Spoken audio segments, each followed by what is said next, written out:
साठी केला कायदा, मागासवर्गीयांना मिळाला फायदा. सर्वांची आत्मा आहे संविधान, देऊन लोकांना आरक्षण, समृद्ध केले लोकांचे जीवन. उपस्थित सर्व गुरुजनांचा आशीर्वाद घेऊन मी आदिनाथ इंद्रजी डोंबाळे, की एज्युकेशन बालविकास मंदिर इंजिनियर कॉलेज गुणवडी या शाळेतील आता 8वीचा विद्यार्थी आपणासमोर विषय मांडत आहे. स्वातंत्र्याच्या 70 वर्षानंतर आरक्षणाची आवश्यकता आहे का? डॉक्टर बाबासाहेब आंबेडकरांनी प्रथम स्वातंत्र्यानंतर आरक्षण प्रणाली आणली. समाजातील मागास वंचित घटकाला सामावून घेण्याची प्रक्रिया किंवा सर्वांगीण विकास करणे म्हणजेच आरक्षण होय. इतिहासात नोंदला तो क्षण, इतिहासात नोंदला तो क्षण, देऊन आम्हाला आरक्षण, देऊन आम्हाला आरक्षण. मृत्यूलाही चिंता यावे असे जगावे जिने, मृत्यूलाही चिंता यावे असे जगावे जिने. माणसाला जोडणारे माणसाचे गावे गाणे, माणसाला जोडणारे माणसाचे गावे गाणे. आरक्षणामुळे अनेक मागास जाती मुख्य प्रवाहात आल्या. शिक्षण आणि नोकरीच्या संधी त्यांना निर्माण झाल्या.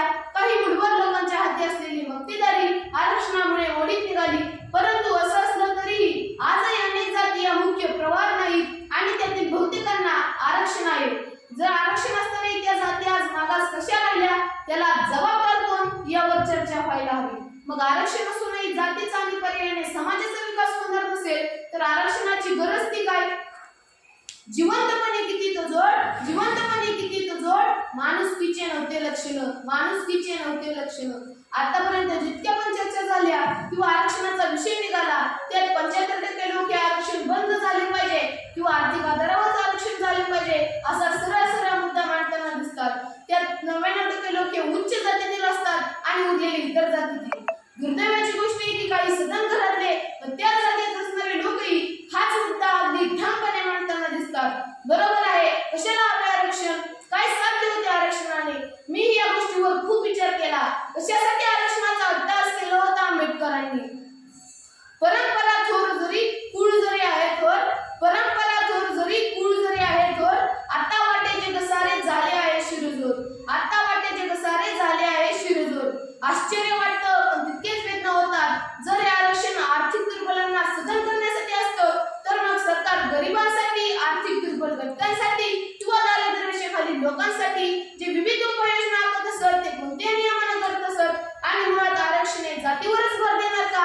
कोण विचार करतं याचा? कोणीच नाही. फक्त प्रश्न आला की एकच उत्तर, आरक्षण बंद करा, आरक्षण बंद करा.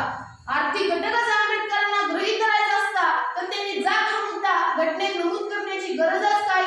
कोण यावर कोणीही विचार करताना दिसत नाही. एक वेळ तुम्ही श्रीमंत होऊ शकता, स्वतःची गरिबी दूर करू शकता, कष्ट करून पैसे मिळवू शकता, पण जात आहात कितीही प्रयत्न करा ती तुम्हाला कधीच मिळवता येत नाही. आणि हीच गोष्ट आंबेडकरांना कळून चुकली होती. त्याबाबत त्यांनी एक प्रसंगही सांगितला आहे. ऑफिसात काम करत असताना ते एका चपराशाला पाणी द्यायला सांगतात तर तो देण्यास नाकारतो का? तर तो एकच उच्च जातीतला असतो. त्यावेळी आंबेडकरांचं पद त्या शिक्षणाच्या दृष्टीने काहीच किमतीचं नसतं. तसं तो स्पष्टपणे बोलूनही दाखवतो.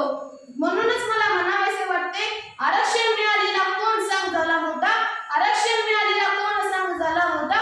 भीक नको मागू पण कर्तृत्वाचा शोध वाटा, भीक नको मागू पण कर्तृत्वाचा शोध वाटा. असा एकच नाही अनेक प्रसंग आंबेडकरांच्या बाबतीत घडत गेले आणि त्यातूनच आरक्षणाची मूळ कल्पना घडत गेली. आज इतक्या वर्षांनी मागे वळून पाहिल्यास आंबेडकरांनी आरक्षणातून काय साध्य केले असा प्रश्न पडतो. त्या विशिष्ट घटकाविषयी समाजाची मानसिकता आजही तीच आहे. पूर्वी होती तशीच, बदल झाला तो ती उत्कट करण्याच्या पद्धतीत, त्याचा धर्म झाला, जात मात्र प्रत्येक ठिकाणी जिवंतच राहिली. आरक्षण गरजेचे होते